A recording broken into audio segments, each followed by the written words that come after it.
first thing Dr. King ever said to me 5 days, as a matter of fact, before he was murdered, was he was at my home. We had just finished a strategy meeting on the Poor People's Campaign. And he seemed quite agitated after what we thought was a very successful gathering and discussion. And he said to me, I said, what's the matter, Martin? You seem very agitated. He said, well, I am. Because I've come upon a thought that I don't know how to deal with at this moment. I said, well, what is it? He said, we fought long for integration. It looks like we're going to get it. I think we get the laws. He says, but I'm afraid that I've come upon something I don't know quite what to do with. I'm afraid that we're integrating into a burning house. And when we asked for further clarification, Andy Young was with me at that time, my wife, others. He said, America's lost whatever little moral vision it had. Its moral sense has run away from the nation. And a nation that is not governed by morality and moral principles is a nation that's headed for an abyss. And I think black people have been struggling to get into this system, maybe getting into a system that in the final analysis is a Sodom and Gomorrah, will not work. Because its selfish goals, its need for profit, its need for supremacy, its need to be the best, has clouded its moral vision. And with no moral vision, no nation can be healthy enough to lead its people anywhere except to destruction. Donald Trump just finished a Black History Month celebration at the White House filled with shallow symbolism over substance.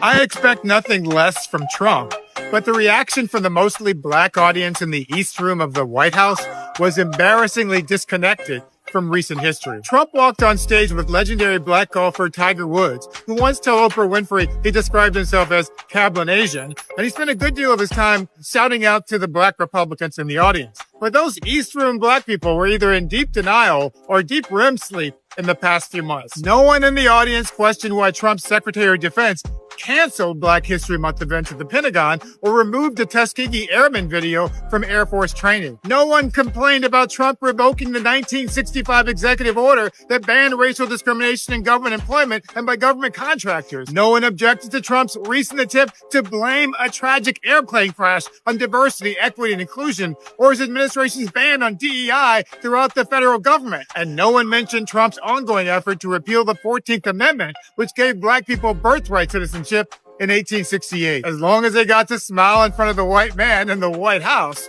the East Room black people were all good. The East Room black people never dared to challenge Trump when he diminished the black scholars who put together the 1619 Project, which traced the history of the first enslaved black people brought to the colonies by the British. The last administration tried to reduce all of American history to a single year, 1619. We like 1776. Nope, that's not what happened. The Biden-Harris administration didn't write or invent the 1619 Project. They just acknowledged its importance in American history. And none of the East Room black people appeared to raise an eyebrow when Trump told them he wanted immigrants to come to the U.S. as long as they came here legally, while never discussing his racist new federal policy that allows only white South Africans to come to America, but punishes black people in that country. No one even checked him when he lied that he won 40% of the black vote in 2024. Almost 40% of the vote. Instead of the 13% that he actually got. Never mind the 95% of the black vote he promised he would get 8 years ago. That I will get over 95% of the African American vote. No one asked why he just eliminated an environmental justice program that provided 40% of the benefits from federal climate investments to black and brown communities. No one seemed bothered that he just pardoned 2 police officers convicted in the murder of a black man in Washington and gave clemency to 1,500 insurrectionists who stormed the Capitol on January 6th. Trump's only black cabinet member, HUD Secretary Scott Turner,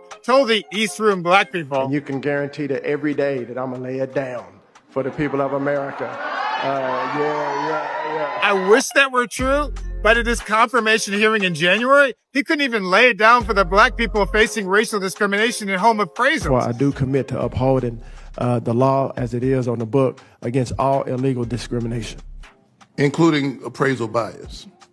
We will continue to look into that, and I look forward to working with you on that and become more well-studied. Thank you. And just this week, a new report indicates HUD is actually cutting the program that fights home appraisal bias. It's like the East Room black people live in an alternative universe where Trump didn't just spend the last year lying about the first black vice president's racial identity or making up ridiculous allegations that Haitian immigrants were eating dogs and cats. They're eating the dogs. They're eating the cats. The East Room black people have somehow created a miraculous cognitive dissonance that allows them to believe that the most racist president in modern American history is actually somehow their hero just because he let them come into the White House. That's a shockingly low bar.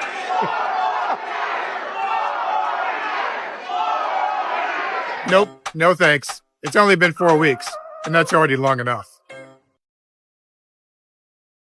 Black History Month on the Chesapeake Bay hits a little different. That's because of how many black Americans found freedom out here on these waters. Long before the Civil War and the Emancipation Proclamation, black Americans earned their freedom out here in the Chesapeake working as watermen. The state of Maryland was one of the first states to issue full citizenship to former enslaved and what were known as seaman protection certificates. These black watermen became skilled sailors out here on the bay, several even rising to the rank of skipjack captain, more commonly known at the time as blackjacks. In fact, the great Frederick Douglass actually escaped to freedom in Baltimore using fraudulent seaman protection certificates and dressing up as a black sailor. This allowed him the freedom to be able to escape to Philadelphia. Blackjacks also served as a bit of a training ground for Harriet Tubman, who after suffering a debilitating seizure condition found work on the docks where the blackjacks would process their daily catch. It was there on these Maryland Eastern Shore waters where she observed the secret messaging network between blackjacks and other sailors, who basically served as the unofficial postal carriers in the black community back in those days. She also learned the skills of navigating the waterways and how to use the Chesapeake Bay for survival. It was this network and these skills that helped her free hundreds of slaves throughout the Underground Railroad and even serve as a Union spy. Now, I may be biased, but I reckon not too many states have such great American history all in one area. Hey, if you do, feel free to let us know.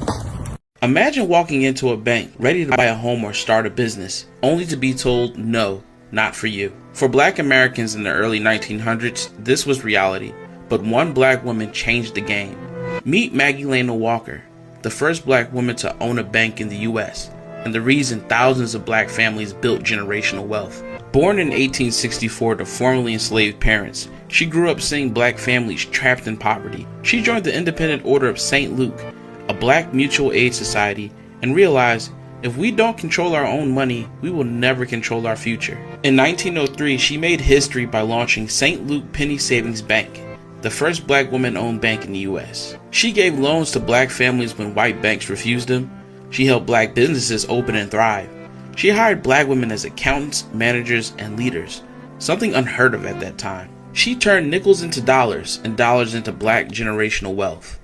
Of course, racists tried to shut her down, but she didn't just survive, she expanded. She merged her bank with others to form the Consolidated Bank and Trust, the largest black-owned bank of its time. Even during the Great Depression, when banks were collapsing, her bank survived. And when illness left her paralyzed, she ran the bank from a wheelchair, proving she was unstoppable. Maggie Lena Walker didn't just start a bank, she started a movement. She proved that black people could control their own wealth. She made home ownership possible for thousands. She showed that black women can run the economy, and her impact is still felt today. Ever heard the name Claudette Colvin? You should have. Her story is one of immense bravery. In March 1955, Claudette Colvin, just 15 years old, made a courageous stand against racial segregation in Montgomery, Alabama. 9 months before Rosa Parks, Colvin refused to move to the back of the bus, defying unjust laws. Yet, history almost forgot her. Why did this happen? Because she was young, considered uncontrollable, and lived on the wrong side of town, facing many societal prejudices. But her bravery didn't go unnoticed by everyone.